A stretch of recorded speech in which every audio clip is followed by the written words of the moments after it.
Hello everyone, this is Moonlight Learning Academy, and today we're going to be doing questions 32 through 36 of the Grade 5 Mathematics State Exam for New York State. So let's get started. For question 32, it says, which expression is equivalent to 2/3 times 7? So 2/3 times 7 is 14 over 3. Let me write that down. Now you have to find out which answer choice equals to 14 out of 3, and that will be your answer. So for A, you have 2 times 7 divided by 3. So here you have to use something called PEMDAS, which basically tells you which expressions or which order of operations to do first.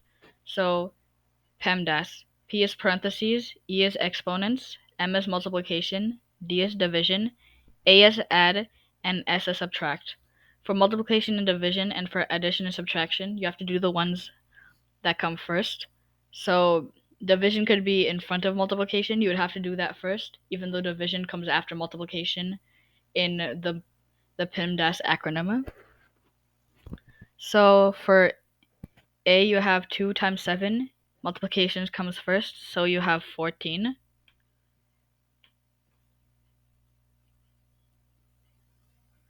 Over, and then it says divide by 3, so 14 over 3. So answer choice A looks good so far, but you have to look at the other answer choices. For B, it's 2 times 3 divided by 7. That's basically 6 over 7. Because 2 times 3 is 6, divided by 7, 6 over 7.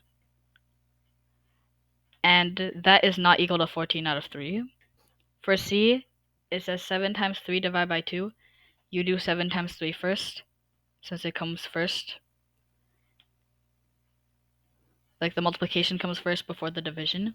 So 7 times 3 is 21, divided by 2. That's over 2. And 21 over 2 is not equal to 14 out of 3, so C is not a correct answer. And for D, it says 7 divided by 2 times 3.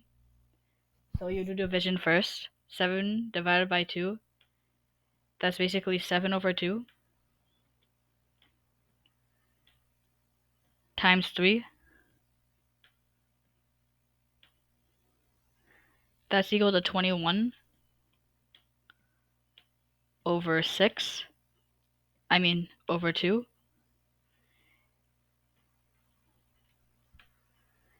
And that is not equal to 14 out of 3, meaning that A is the answer for 32. Let's move on to the next problem. So for number 33, it says, which two-dimensional figure always has 4 equal sides and 4 right angles? So over here, I already drew the two-dimensional figures listed, and we're going to go through each of them to figure out the answer. So for A, it says parallelogram. This is a parallelogram, and it does not have 4 equal sides or 4 right angles, so A is not the correct answer. For B, it says rectangle. It has 4 right angles, but it does not have 4 equal sides, so B is not the correct answer. For C, it says rhombus. It could have 4 equal sides, but it does not have 4 right angles, so C is not the correct answer. And for D, it says square. A square has 4 equal sides and 4 right angles, so D is the correct answer for number 33. Let's move on to the next problem. So for number 34, it says, which expression has a value less than 1? So only if the numerator is smaller than the denominator, the fraction is less than 1. Meaning if the numerator is equal to or greater than the denominator, then the fraction is not less than 1. I'm going to write that down on the side so you guys can copy it. So I wrote that down on the side. Only if the numerator is smaller than the denominator, the fraction is less than 1. So let's go through each of the answer choices. So for A, it says 3/4 times 4 out of 3. So to multiply fractions, you just have to multiply across, meaning numerator times the numerator and denominator times denominator. 3 times 4 is 12 out of 12. So the numerator is not smaller than the denominator. It's actually equal to. So A is not the correct answer. For B, it says 3/4 times 6 out of 3.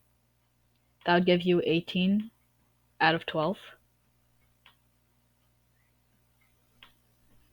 And here the numerator is greater than the denominator. So the value is not less than 1. So B is not the correct answer. For C, it says 3/4 times 4 out of 4. That would give you 12 out of 16.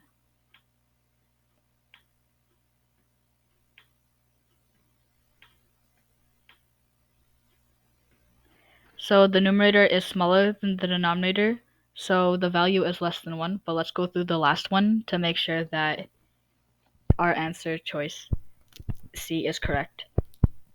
So 3/4 times 8 out of 4, that would give you 24 out of 16.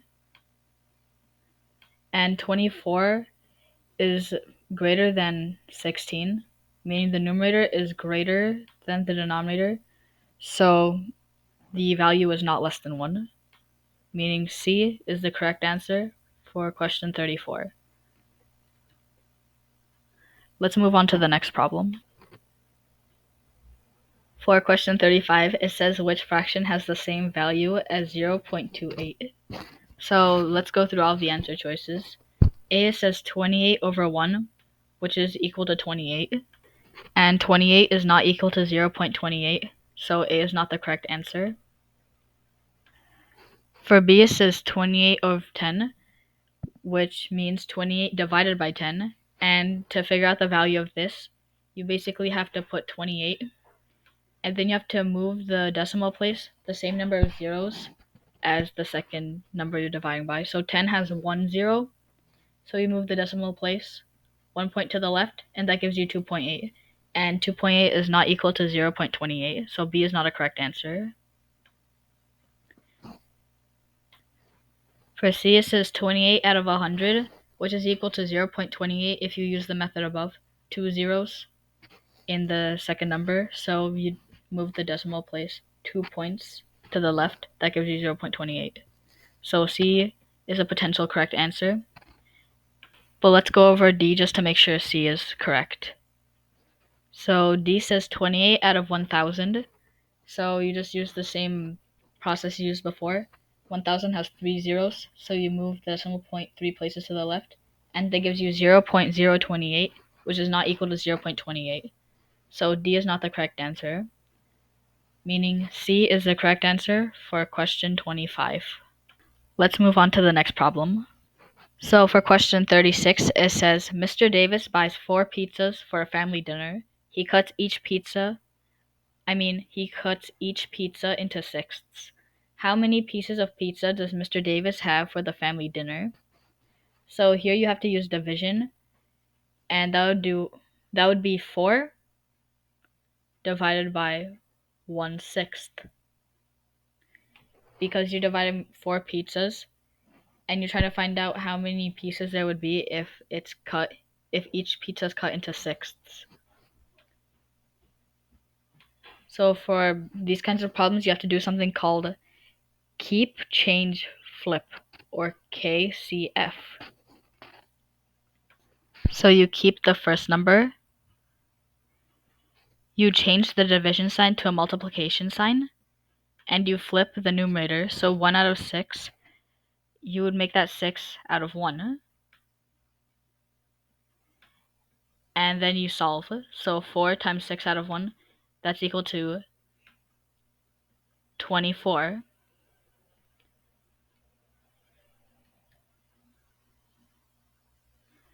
Meaning that Mr. Davis's family has 24 slices of pizza for the family dinner. D is the correct answer for question 26. Alright everyone, that is all for today. I hope you found this video helpful. If you did, be sure to like, subscribe, and share with your friends. I will see you in the next video. Bye!